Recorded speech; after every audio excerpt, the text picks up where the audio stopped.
Dating is dead, and situationships are the new relationships. Let's keep it real.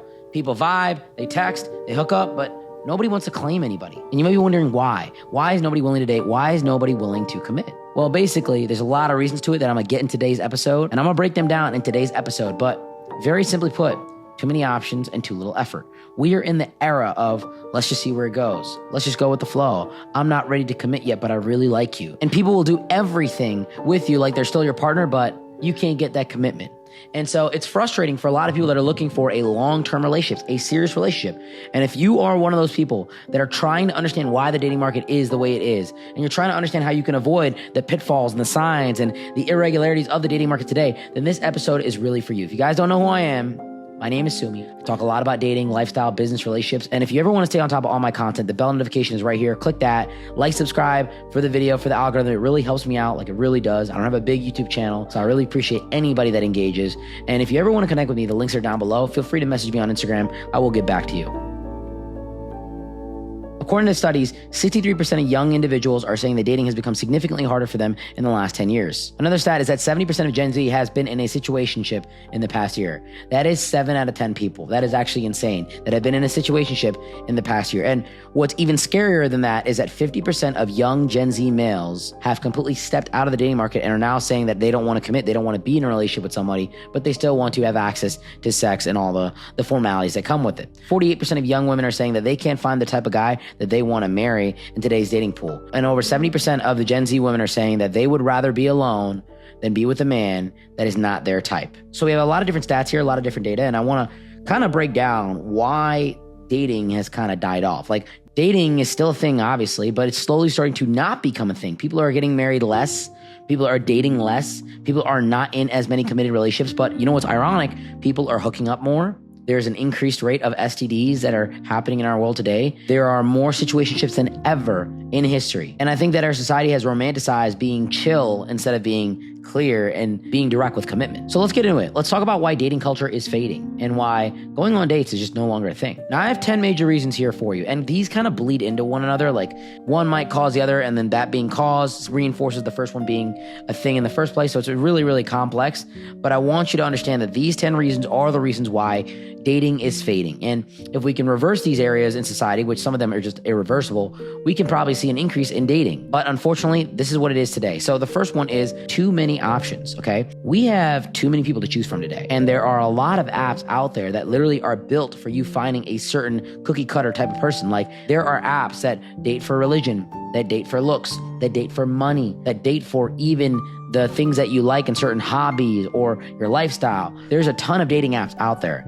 And on top of that, they have the #1 dating app of all time, Instagram, that is literally creating more connections than ever before. But these connections are not necessarily as meaningful because we have an infinite amount of them. If something does not happen between you and a person, many people are going to rationalize. And a lot of people, even like myself, talk about you can go find another person. You can go meet another person. But the traditional mindset of what used to happen in the past was, let's make it work. You know, there's other people out there in the world, but you're going to have to water the grass where you're at right now for it to turn green. That mindset is kind of eroded. And we've kind of gone to this mindset like, okay, move on, swipe right, move to the next person if things don't work out. Number 2 is the fear of commitment. And I'm going to take a hot take with this one. I think that people have an increased fear of commitment because, number 1, social media is now a benchmark where we measure relationships.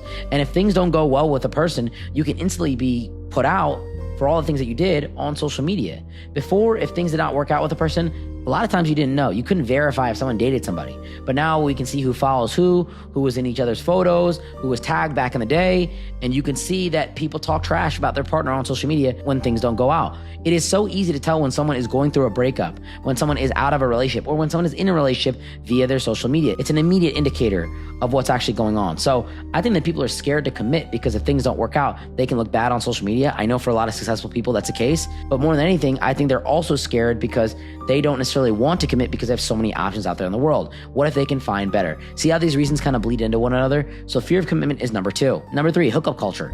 And hookup culture, I'm going to blame the women a little bit on this one, is really started by third wave feminism. When 2015 happened and that slut walk came out where it was my body, my choice, I can do whatever I want, and women have a multitude of options for contraception nowadays, I think it pushed them to be more sexual and more open about what they want to do. Now, this is wonderful. You want to be a woman that hooks up with a lot of guys, that's great. But hookup culture has created a mindset in men where they can just go to the bar and hook up with a girl. And that's not even a mindset, that's reality. You can go to any bar in the city that I'm in right now, and if you're an average looking dude like myself, you can go meet women, you can talk to them, you can buy them a drink, and if you know what you're doing, you can bring them home and hook up with them that same night. Am I saying that's a bad thing? No, it's a wonderful thing for men, but it always creates an outlet that, hey, I can get this and I can do it. Hookup culture has caused men to kind of have a mindset of, oh, I have options. And it's also caused women to think the same way too, that I can hook up with as many people as possible and have absolutely no consequences and no bearing on my heart, on my soul, on my mindset. But in reality, it is very damaging to who you are. I look at hookups as like a one-day relationship, a 1 hour relationship, whatever it may be,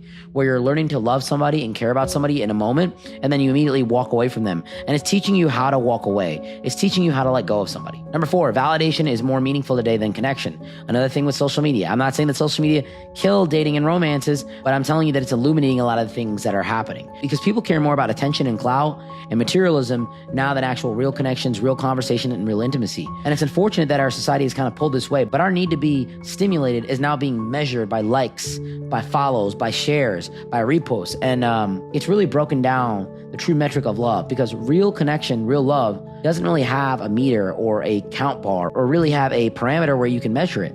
It just is something that you feel deep inside. Reason number 5, I know social media is taking a hit for this one. We're gonna bring it back though. Social media keeps past relationships around.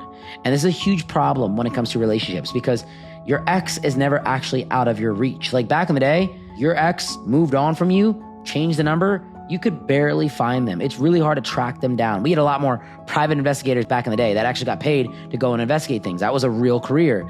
Nowadays, some of these 18-year-old girls out here are detectives on social media, because social media saves everything. The internet has a digital footprint of you. So if you have dated somebody, we can find photos, we can find tagged things, we can look around and find that person and follow them, because the majority of people nowadays have social media. Over 85% of people have some kind of social media account. I even think this number is higher. I think that statistic that I pulled out right now is not even real, because when you look across the world and you really think about it, how many people are self-reporting this data? And how many people have multiple social media accounts that they're not even talking about? So I think it's even higher. But my point is, it's easy to find somebody.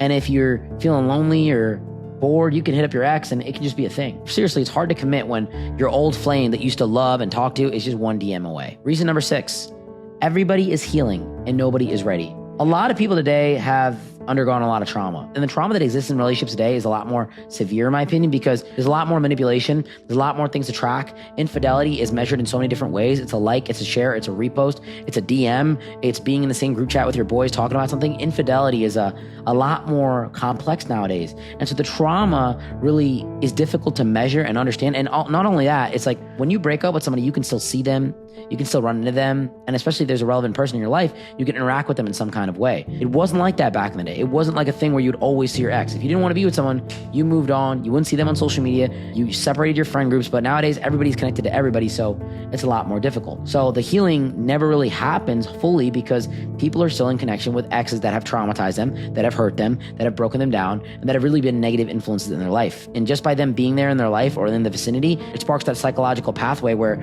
they remember that trauma over and over again and really never heal. Number 7, and this one's kind of obvious, I would say, dating is hard. Dating is not easy. Dating takes a lot of effort. Committing takes a lot of effort and energy. And situationships are just easier. And a lot of people are okay with that. A lot of people want to feel like they're in a relationship without the pressure and the title of being in a relationship. And I think for men more than anybody else, it is really easy to hook up with a girl, sleep with her, get access to her, do everything you want with her, and not have to be the boyfriend that takes her out and wines and dines her and does all these things. It is really easy to have your cake and eat it too between a multitude of women. So I think that it's good in certain situations. There's a lot of relationships that actually benefit from this kind of lifestyle. And it's not a situationship, I would say. It's more like an understanding. It's more like, hey, we're together, we're partnered, we're working together, but we're not necessarily putting the title on. But at the same time, a lot of guys just elect the situationship and just kind of are very ambiguous. I think that if you define it and you're very clear and you're very structured with the way that you approach it, I don't define that as a situationship. Reason number 8, and I got to thank Future for this one. Emotional unavailability is very attractive nowadays. And it is a culture, it is a mindset that is pushed And it's not only men, it's women as well. It's being nonchalant, like, oh, I don't really need him. I don't even give a fuck. I don't even want them. That mindset has become popular. It's become popular to not care. It's become popular to just be indifferent towards whether someone is going through pain or not. It's become cool to just not give a fuck. I think that not giving a fuck was always a cool thing to some degree, but now it's like really out there. And in fact, people take a lot of pride in being a professional heartbreaker. And that actually breaks my heart. The whole I don't do relationships has become a personality trait now. And that's basically a blockade for anybody that's trying to date. Reason number 9, communication is so overexpected and it's difficult for people to keep up. This one's a very controversial one, but I think that you don't need to talk to your partner every single day. I don't think that you need to be texting 24/7 if you're in a relationship with somebody. And we expect so much communication to where if we don't get it from our partner, we actually start to self-sabotage the relationship. So I think that communication has become more of a requirement for relationships now. And it's difficult to be with someone and talk to them and just communicate with them every single day. But at the same time, I think that communication is very easy today. We have cell phones that you can just send a 2-second text to somebody that you really care about. And it's not that hard, but at the same time, I think that it's just overexpected and it kind of kills relationships because people actually fail a lot of times when they feel like they're not being communicated with. But in reality, they are. It's just that their standards of what the communication is very different. Last but not least, reason number 10 why situationships are a big thing nowadays. People don't necessarily need each other anymore. Women can now earn their own money, take care of themselves, and men have really always been able to do so. The difference is men don't need women to be in a partnership with them for sex anymore. Men can get sex from a woman just by talking to her nicely and by hooking up with her. There are a lot of women that are willing to give you sex. And this kind of bleeds into the earlier reason of hookup culture. Because hookup culture exists, because adult pornography and adult content exists at a high rate, and because sex work is at an all-time high, men don't need women for the physical gratification and stimulation of sex. And that's one of the major reasons that men get in a relationship. They want consistent sex. They want consistent access to a woman that they say is theirs. Whether you want to hear it or not, that's one of the biggest truths of life that most people don't like to really understand. And on the flip side, provision has become a very big thing for women. Women were in relationships with men on an economical level. But now that women can make their own money, many times even more than men, they don't necessarily need a man in their life. They can take care of themselves, and they are very confident in doing so. So because both of these major requirements that used to bring people together, men need access to a woman sexually, women need access to finances and support, are now gone, relationships are not really even a thing anymore. And I will always say this, I don't think social media killed dating. I think it illuminated what dating really was. I think back in the day, people only dated and married and were together for economical reasons. And I think that if you want to get married and you want to be in a relationship, I think it's good to do so, but think about the strategic advantage for doing that. I want to get married because I want to have kids. I want to be with one partner because I know that psychologically it's very good for child rearing. And for me, children are very important. My legacy, my future family is probably the most important thing that's ever going to happen in my life. And I've prepared my entire life to have that. But more than anything, I want you to understand that I don't need a woman for sex. I don't date for sex. I don't need a woman to take care of me. And ultimately, at the end of the day, she probably wouldn't need me to take care of her because a lot of women nowadays can take care of themselves. So the need and the breaking points of what that was are now gone. I would have to meet a woman that wants legacy and longevity and really wants a family the way that I want. And that's hard for me. And it's difficult to find that person that really craves that stuff. And I'm just being very honest and transparent with you guys. So for me, even dating has become hard. Situationships have become more common. And it's because I have such big goals that I don't think a lot of people understand, or they just might be different. People have different goals that are bigger in different ways. And it's hard to really align when we don't necessarily need one another. When I need somebody, it's a lot easier for me to be friends with them and to be cool with them. But when I don't need you, then the interest I take is strictly if I genuinely connect with you, which is very rare. But with this being said, dating has become very, very hard nowadays because people don't need one another. And social media has made it so easy. And it's just become a world where people are hurt, people are traumatized, people don't want to commit. There's a lot of effort that you have to put into a relationship. And it's just much easier to indulge in hookup culture and situationships. I hope this video was helpful. I hope it taught you a little bit about why dating is fading. And more than anything, if you're struggling with dating and you're not getting the results that you want, feel free to message me on Instagram. I would love to help you. I've helped over 1,000 people find their perfect relationship. So I'd love to add you that list of people and success stories and testimonies that I have. But I love you guys. Thank you so much for taking time out of your day to watch my video. Please like, subscribe, and comment. It really helps the algorithm. I don't have a big YouTube following. I put these videos out here for you guys. And until next time, guys, Sumi out.